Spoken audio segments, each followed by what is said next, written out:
Today we continue Kusala Saṅkhāra, wholesome volitional activities, wholesome volitional formations. The first one is Saddha. Saddha is translated as faith or confidence. Sometimes we use confidence rather than faith. Faith may indicate blind faith, faith not accompanied by understanding. But here we mean confidence, which is mostly accompanied by understanding.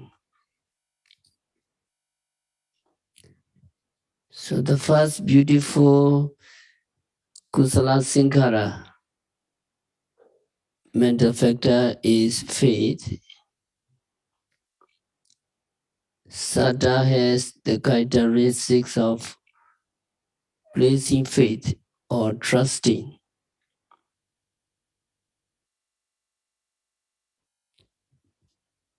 There are 4 aspects for each mental factors.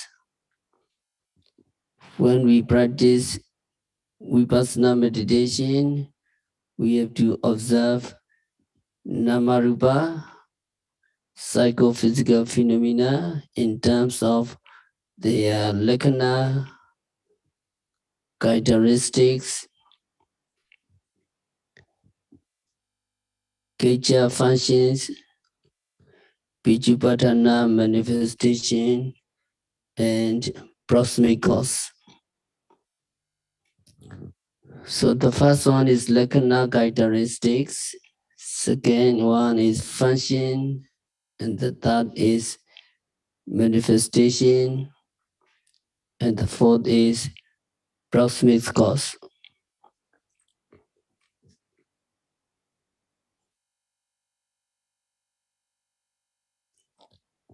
So we try to understand these psychophysical phenomena with reference to these 4 aspects.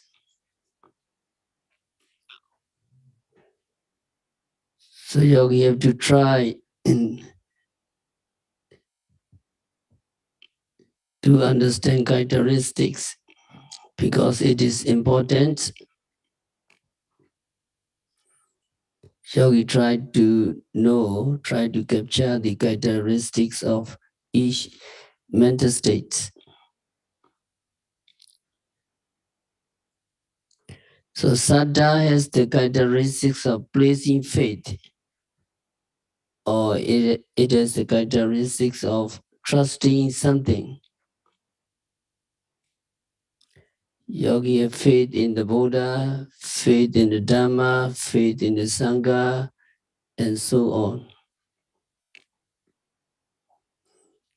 The function is to clarify as a water clearing gem causes muddy water to become clear.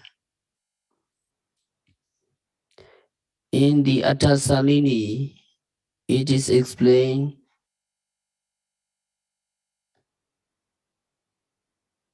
and also in the Vibhinga,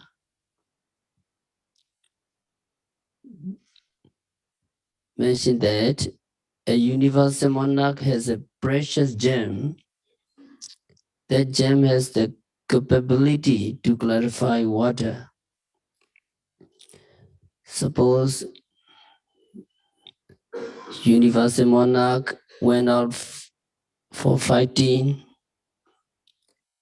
then he was tired and he wanted to drink water, and he tells his followers that he wants to drink water. But the water may be muddy at that time because they were fighting in the river.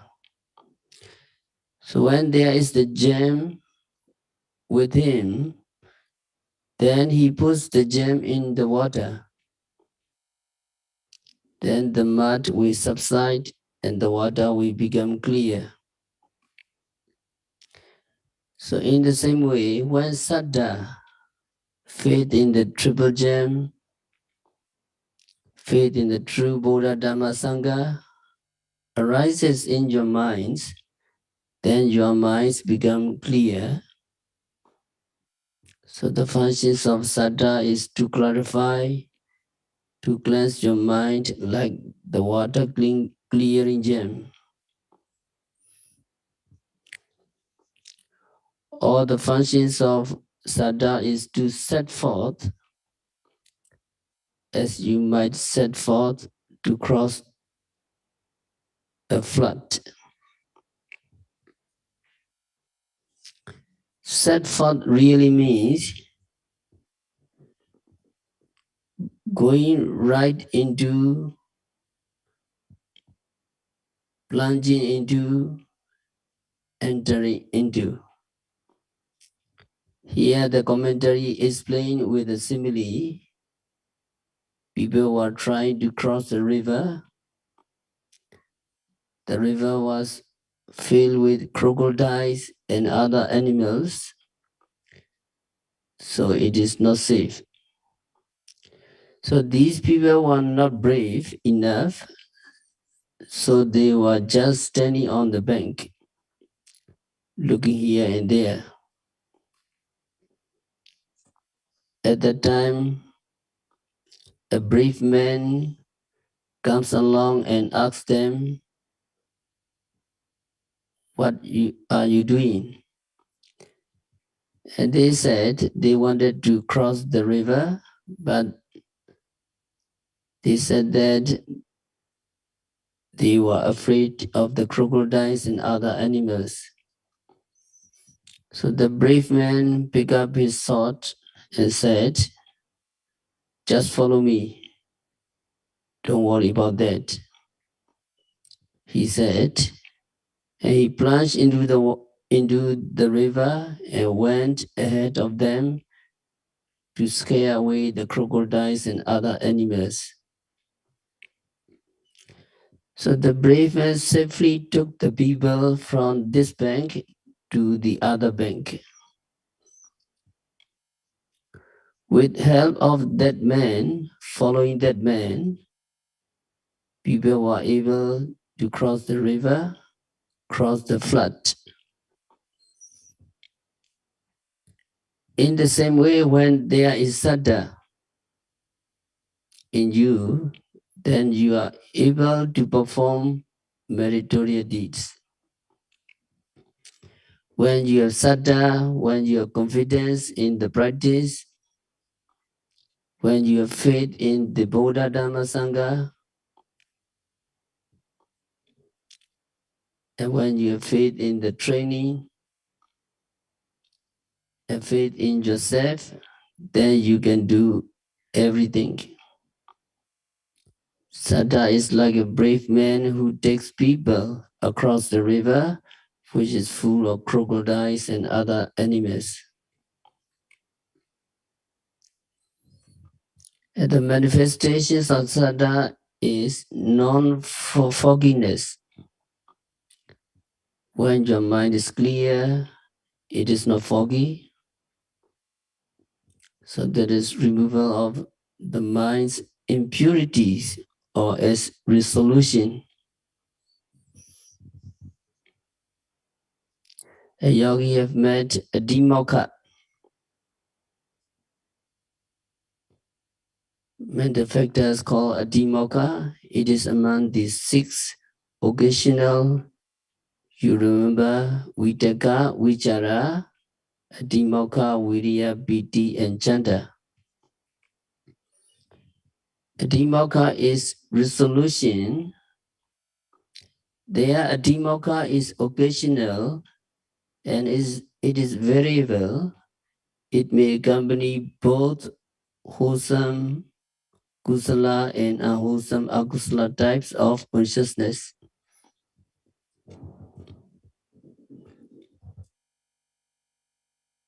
In faith, or in Saddha, there is an element of resolution. First, we must understand that there are two kinds of adhimokkha. There is the ordinary adhimokkha, which is common to both wholesome and unwholesome. And there is this faith adhimokkha. So ordinary adhimokkha and faith adhimokkha. So when you have faith, you have this kinds of resolution. This is it. There is the things to have faith in such a way you think you have this resolution and follow it. So there is an element of resolution, an element of making up your mind, elements of making a decision in faith or in saddha.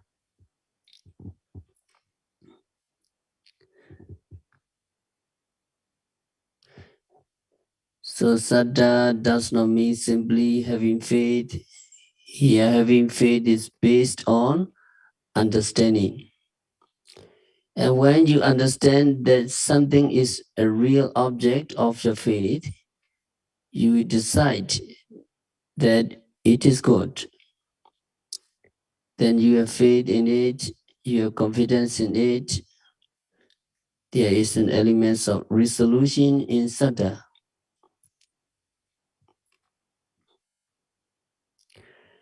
The proximate cause of saddha is something to place faith in. That means Buddha, Dhamma, and Sangha and others. Or the proximate cause is some hearing of the good Dhamma, etc., that constitute the factors of stream entry.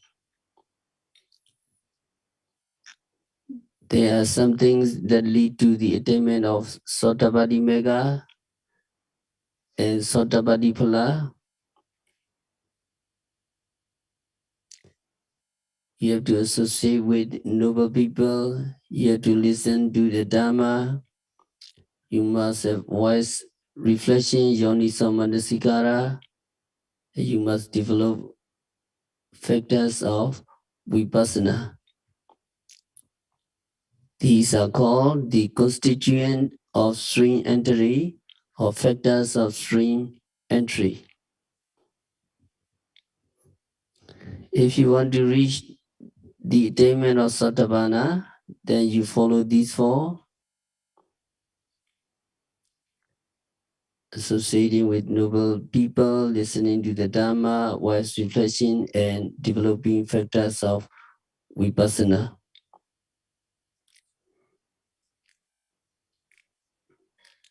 So these are the proximate causes of saddha.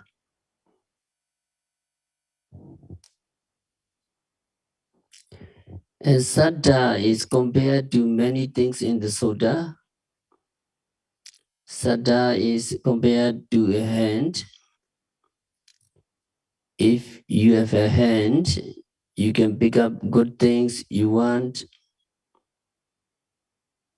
even if there are precious things in front of you. Without a hand, you cannot pick them up.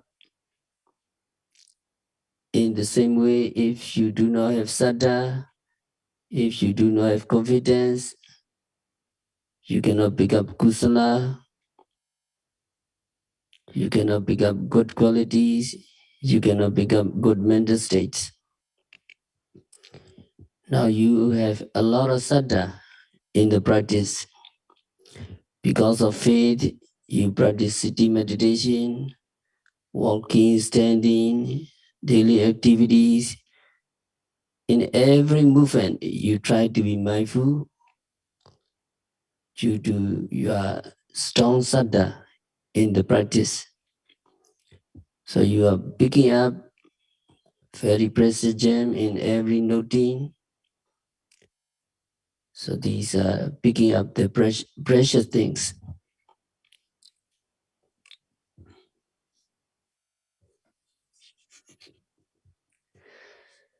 So how we know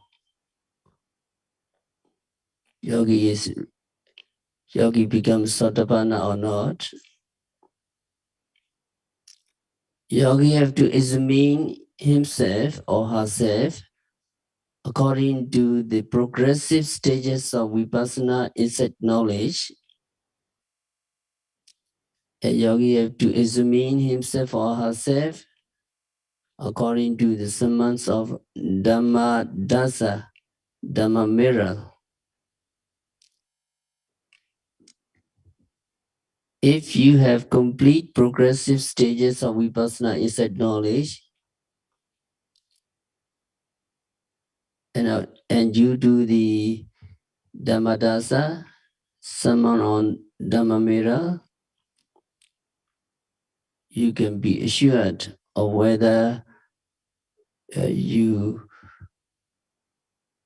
have attained the Sotapaddi Megapala.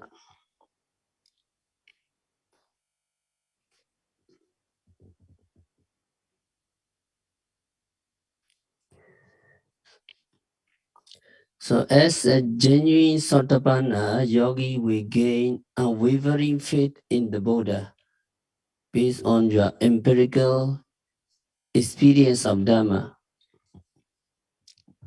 avijjapasada. So faith is so unshakable that you won't give it up even at the sacrifice of your life. This is one of what the Buddha called four Dhamma mirrors or criteria for assessing one Dhamma status. So you remember, having discerned the Buddha qualities, yogi gains unshakable faith. So as the Vipassana yogis, you will also empirically realize the qualities of Dhamma.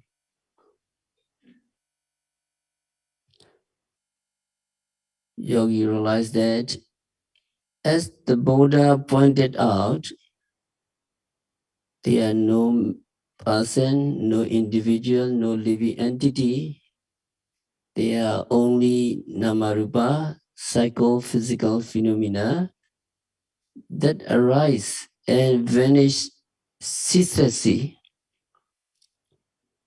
And so they are all dukkha, they are all distressing, they are all anatta, they are all devoid of soul.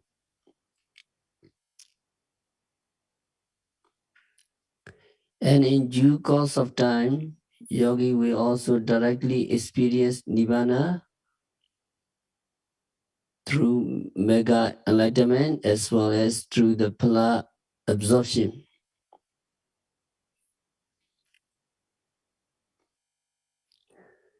So yogis' own experience of Dhamma will surely reinforce your faith in the Buddha, just like a man who is confident of the physician who has effectively cured him of his serious sickness. At the same time, yogi will also gain the unshakable faith in the Sangha, unshakable faith in the order of the noble ones who have been enlightened by following the same path as you are now on. In this way, the unshakable faith in the Buddha, Dhamma, Sangha, and flawless observance of five precepts constitute the four mirrors of Dhamma, setting criteria for assessing your Dhamma achievement. So what are the four Dhamma mirrors? When you see the true qualities of the Buddha, you have unshakable faith in him. You practice meditation completely and you see the true qualities of the Dharma, and then you have unshakable faith in the Dharma. When you see the Dharma yourself, and then you see the qualities of the Sangha who are practicing correctly, and you have unshakable faith in the Sangha. And flawless morality of 5 precepts, cherished by Ariya, cherished by noble ones. So Sotapanna have these 4 criteria. So unshakable faith in the Buddha, Dhamma, Sangha, flawless morality of 5 precepts, cherished by noble ones. Sotapanna have these 4 criteria. So you need to remember. Can you follow me? Unshakable faith in the Buddha, unshakable faith in the Dhamma, unshakable faith in the Sangha, flawless morality of 5 precepts, cherished by noble ones. Flawless morality of 5 precepts, cherished by noble ones. Sotapanna have these 4 criteria. So if you are true Sotapanna or not, you can test in this way. First, you must see the Dharma, you must practice completely, and then you need to confirm that this Dharma is true and this Dharma is expounded by the Buddha. So Buddha is true Buddha, this Dharma is true Dharma, and other Sangha who practice in this way are true Sangha, and then your DNA change to Ariya DNA, and your DNA have flawless morality of 5 precepts is never changed. So regarding the 5 precepts, it is effortlessly but not delivered lately or intentionally that a Sotapanna observe 5 precepts. So that means you make no deliberate effort to undertake 5 precepts because you never arouse strong defilements, kilesa, enough to commit evil deeds. You never kill, you never steal, you never do sexual misconducts, you never do telling lies, and you never take intoxicant. 5 precepts. So it is important to check whether yogi is endowed with such effortless observance of moral precepts. So Sotapanna faith, Saddha in triple gem and practice is extremely strong. So he or she will turn only to true teacher, Buddha, true Buddha as his true teacher. And Sotapanna will never change his faith in this true teacher.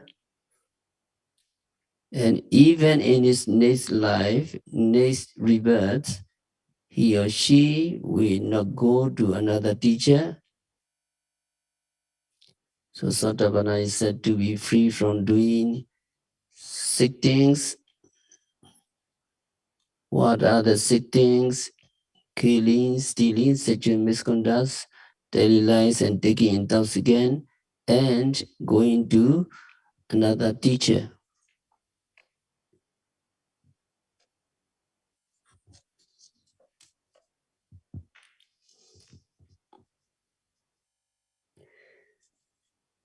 And Saddha is described as a treasure, Dana in Bali.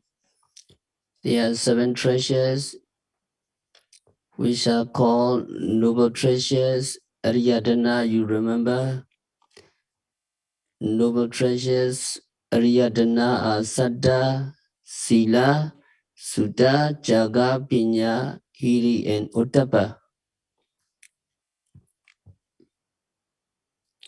Saddha is one of the noble treasures. Saddha treasures can lead to the attainment of enlightenment. So it is the best of treasures.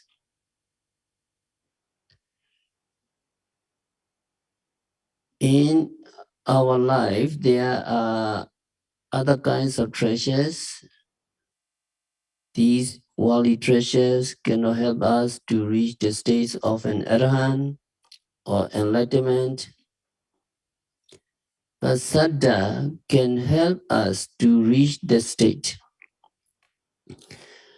Without Saddha, without confidence, we will not even listen to the Dhamma.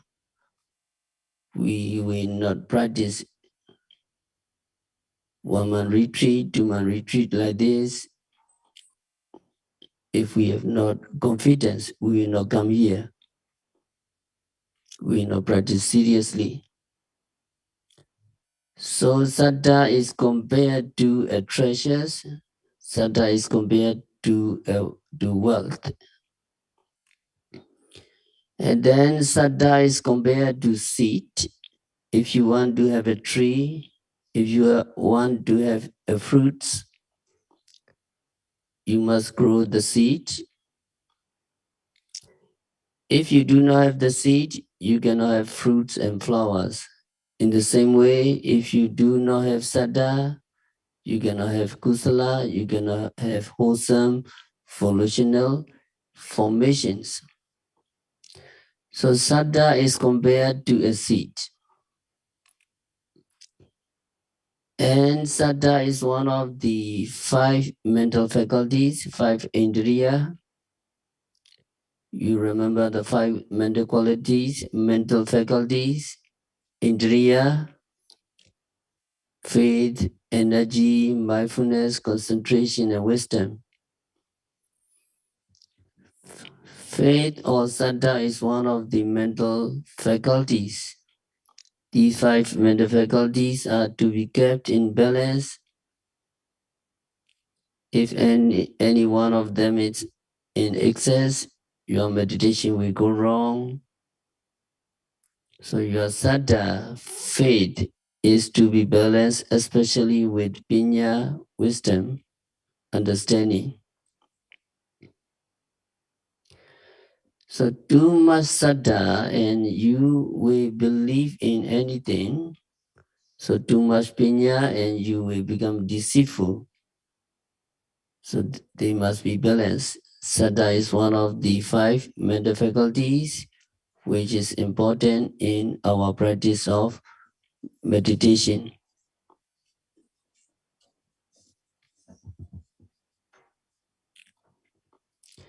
And we go to another mental factors. Sati, mindfulness. We all know mindfulness very well. All the yogis are very experienced. You have been practicing mindfulness meditation for many, many years. You love it. So the word sati derives from a root meaning to remember. Here as the mental factors, it is not remembering actually, but as the mental factors, is signifying presence of mind, attentiveness to the present, rather than the faculty of memory.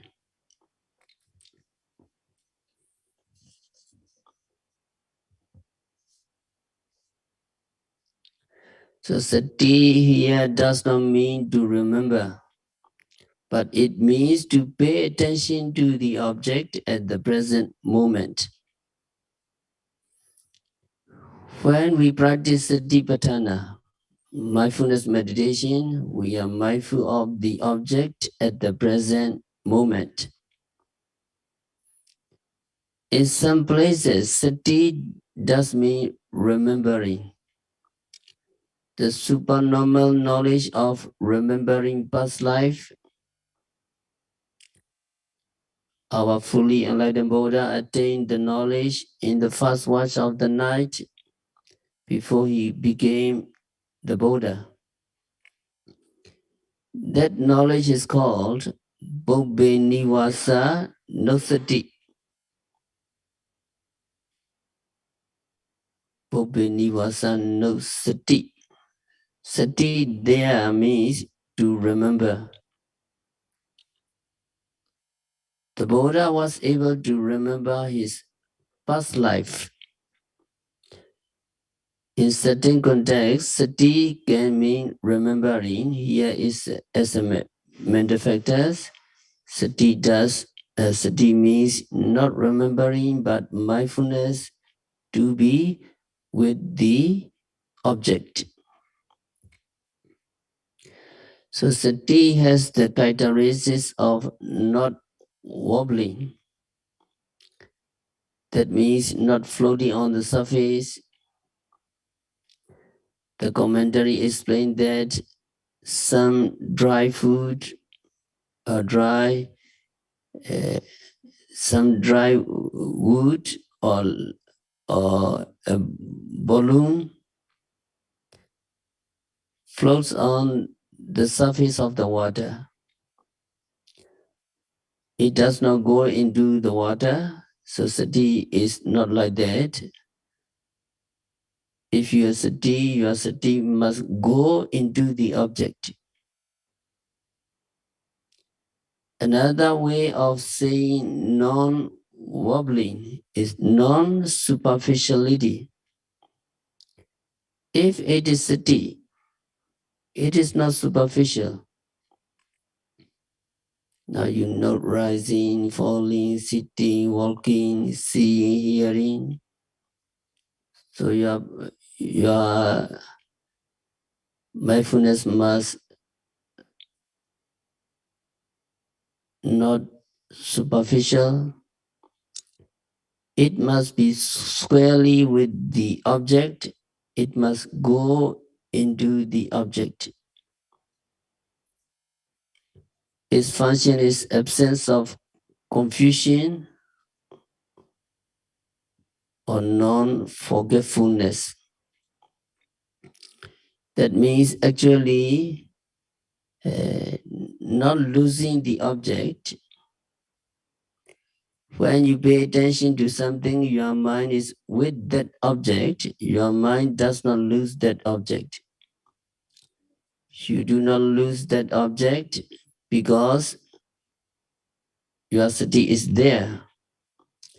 So it is the functions of non-confusion or functions of not losing the object.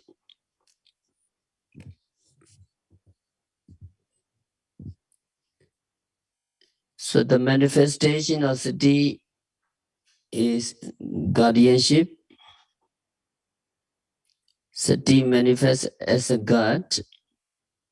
When you put a guard at a gate, a guard can keep out unwanted animals, unwanted people.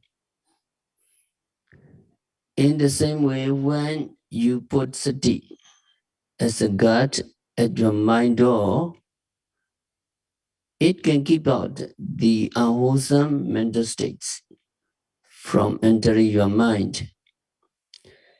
So when yogis concentrate on sati itself, it appears to them as a guard.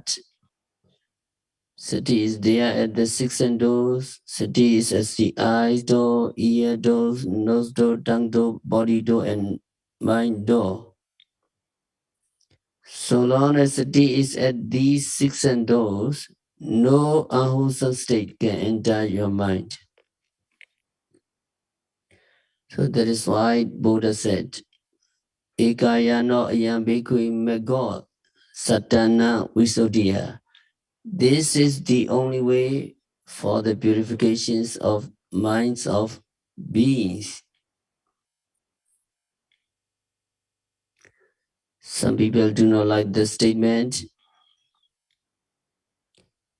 They would say there must be some other ways, not just this only, they said.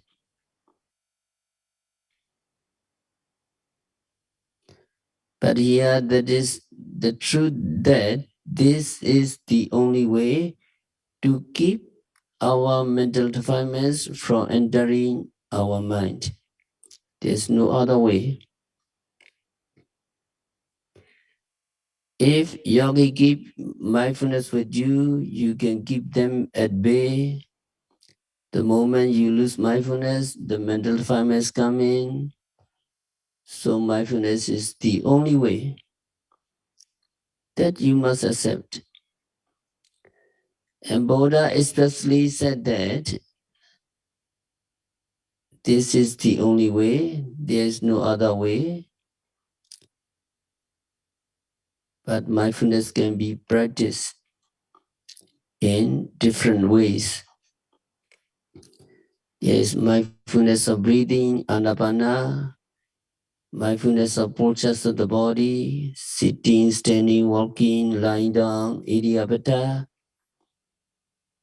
and clear comprehension, mindfulness of small activities, dhatu manasikara, mindfulness of four elements in the body, and mindfulness of different parts of the body. There are many ways. So many kinds of mindfulness practice. But whatever you practice, it must be mindfulness so that you can keep your mental defilements away from your mind. That is why Buddha said, this is the only way for the purifications of minds of beings. Mindfulness is like a guard. So long as there is mindfulness as guard at the six senses, there is no chance for the mental defilements to enter your mind.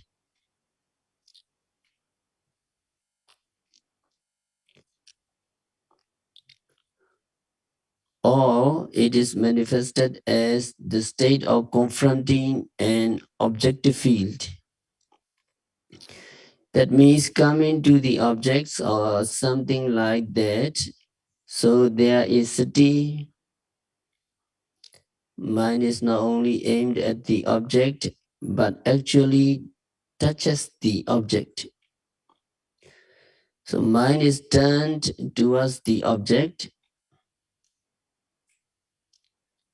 Confronting means turning your mind face to face with the object.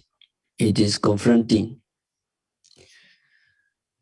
And the proximate cause of mindfulness is strong perception. If you have strong sanya, perception, you can remember many things. You can memorize a book, or maybe you can memorize many books.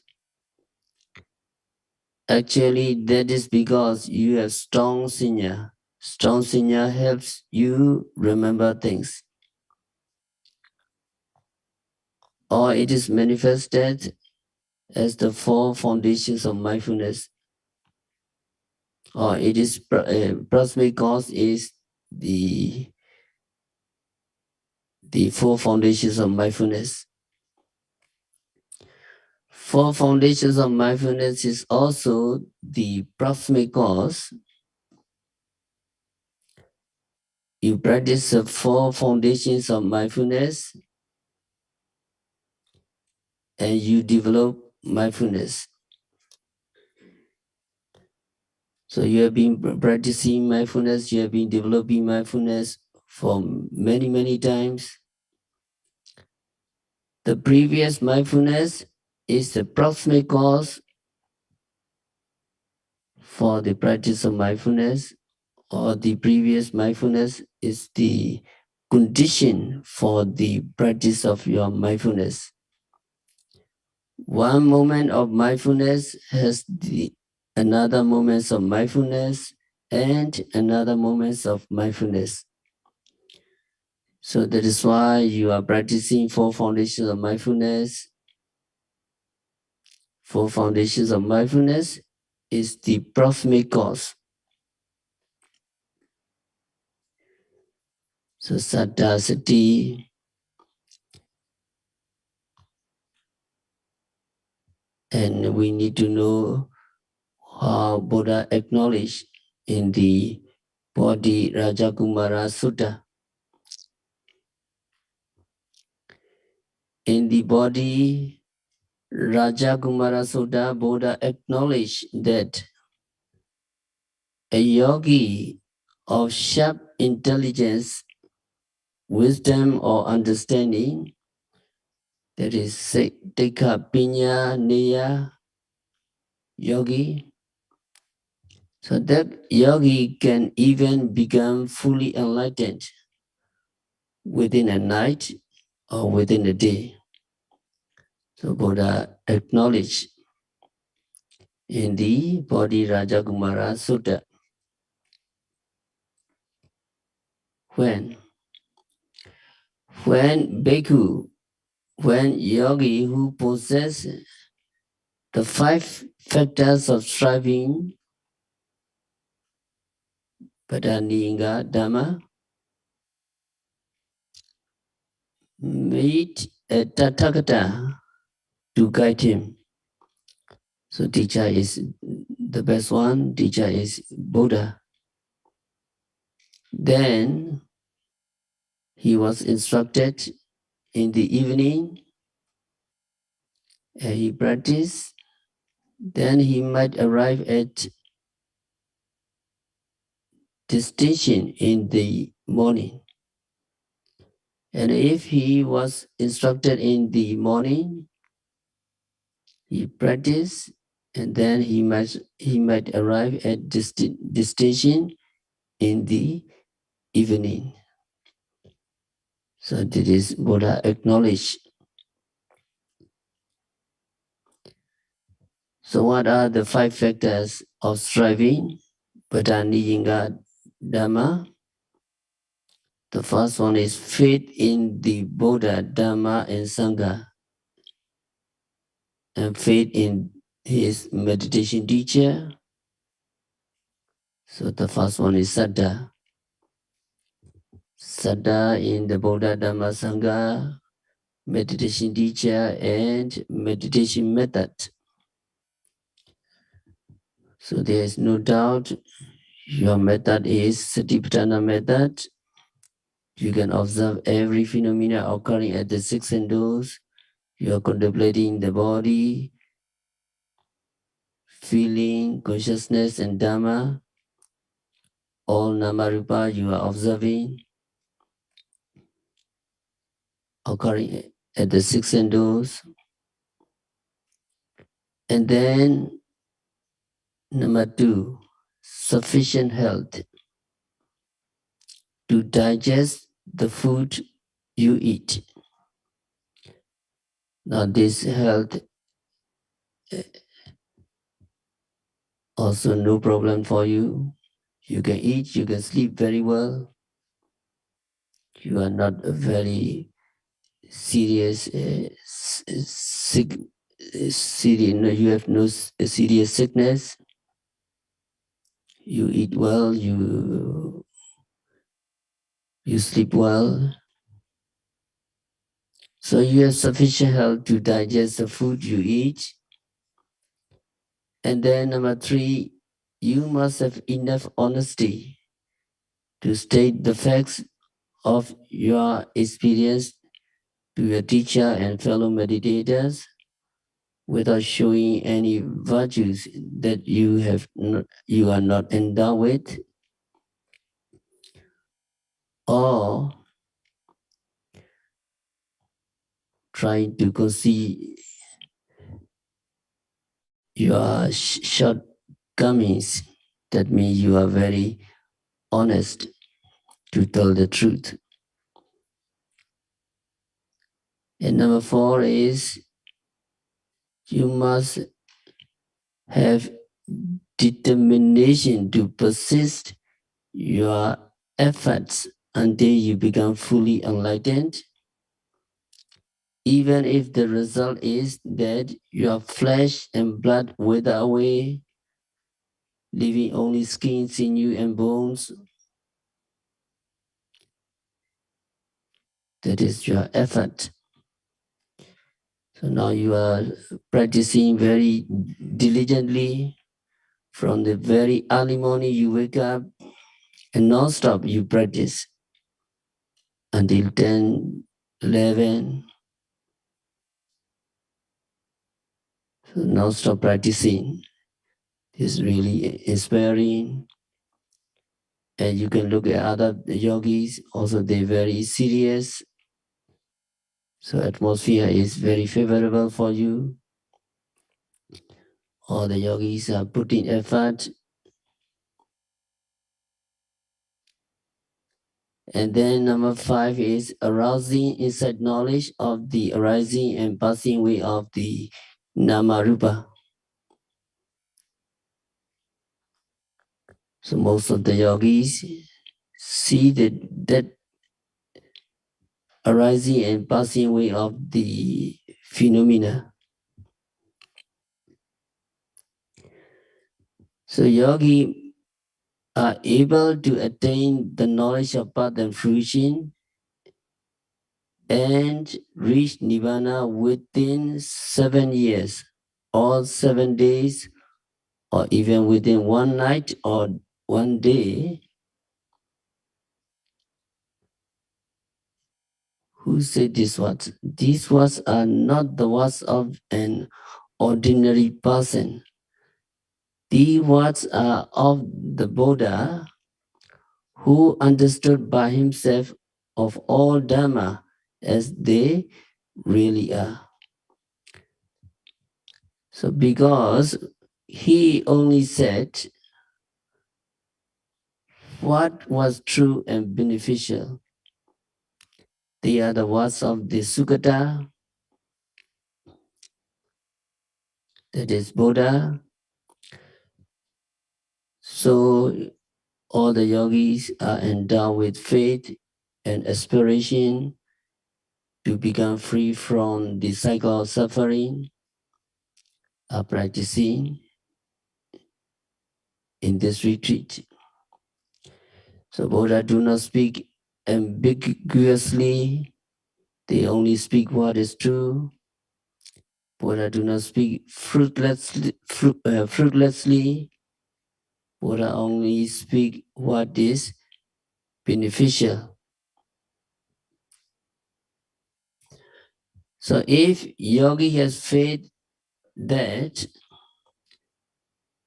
Buddha only speaks what is true and beneficial, and having faith in the two acknowledgement, then yogi should aspire like this. So what kinds of person I am? If I am a person with sharp intelligence, wisdom and understanding, I will become fully enlightened even within one night or one day. So we are not in that type, because within one night he practiced and he meet the Buddha and then he became enlightened. And second one, if I'm a person with middling intelligence, wisdom and understanding, I will become fully enlightened within 7 days or within 15 days or within 7 years. So we are practicing according to the teaching of Buddha, 1 month, 2 months, and you have been practicing for many, many years. So there is this kinds of uh, confidence must be increased. to practice more and more. So with this inspiration, all the yogis are practicing mindfulness meditation. So this is